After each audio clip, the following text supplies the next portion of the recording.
Hi, this is Sai Sashwati and I'm a legal intern at Lex and Company. Today I'm going to discuss about a very well-known case, that is Lee versus Lee Air Farming Company Limited. So this case was decided on the concept of corporate personality. Whenever a company is incorporated, apart from its member, the company has its own identity. It has its separate legal identity or personality that holds an independent status rather than its member. Like the members are different and the company is different. The members cannot be held liable for the acts of the company. So the separation between the members and the corporation is known as corporate personality. The corporate personality or the legal personality was developed in the first well-known case of Oaks versus Turquand. But this was concrete and was fully established in the case of Salmon versus Salmon Company Limited. So the fact of this case was as follows. In 1954, the appellant's husband, that is Mr. Lee, who is deceased now, formed a company known as Lee Air Farming Limited for the purpose of carrying on business of aerial top dressing with a share of 3,000, and the 3,000 shares have a value of €1 each.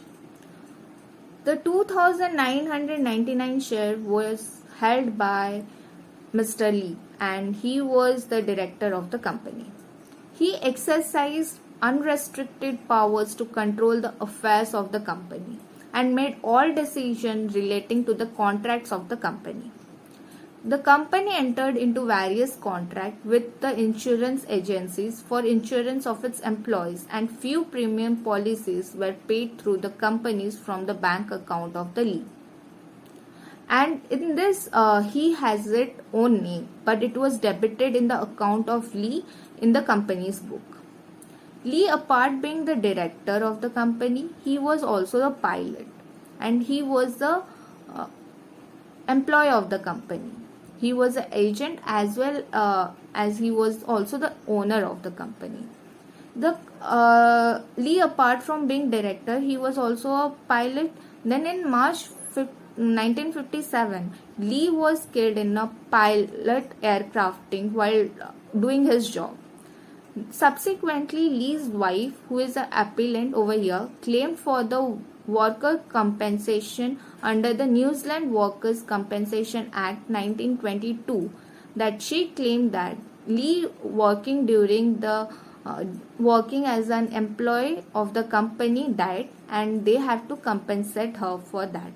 The New Zealand Court of Appeal declined the claim and hold that Lee was a worker, holding that a man could not affect himself when he was the owner of the issue over here was that whether Lee should get compensation or not, because he was the owner and he was also the employee. Respondent company claimed that Lee was the owner of the company and had maximum number of shares of the company. So his wife is not entitled for the compensation as he was not the employee of the company. Respondent claimed that Mr. Lee could not be the owner of the company as there is no master and servant relation that exists between the company.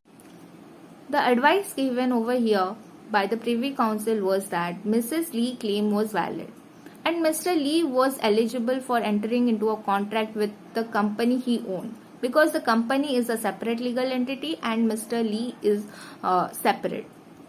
This judgment was given on the judicial pronouncement that was given in the case of Salmon versus Salmon Company Limited, where it said that company is a separate legal entity and it has its own corporate character and it has its independent status, and for that it is apart from its member.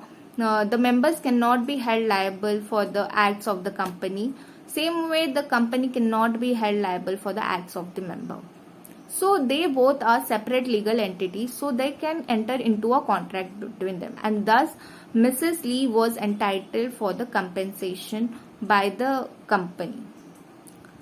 So this judgment is very important with respect to the UK Company Law and Indian Companies Act, as it is a precedent that company is a separate legal entity and it can enter into a contract with its own member as both are separate legal entity. The concept of separate legal entity was first decided in the case of Salmon versus Salmon Company Limited. Separate legal entity is a double-sided sword, as it can be used in bad faith, also by interest stakeholder to hide behind the corporate veil that provides between the company and its member.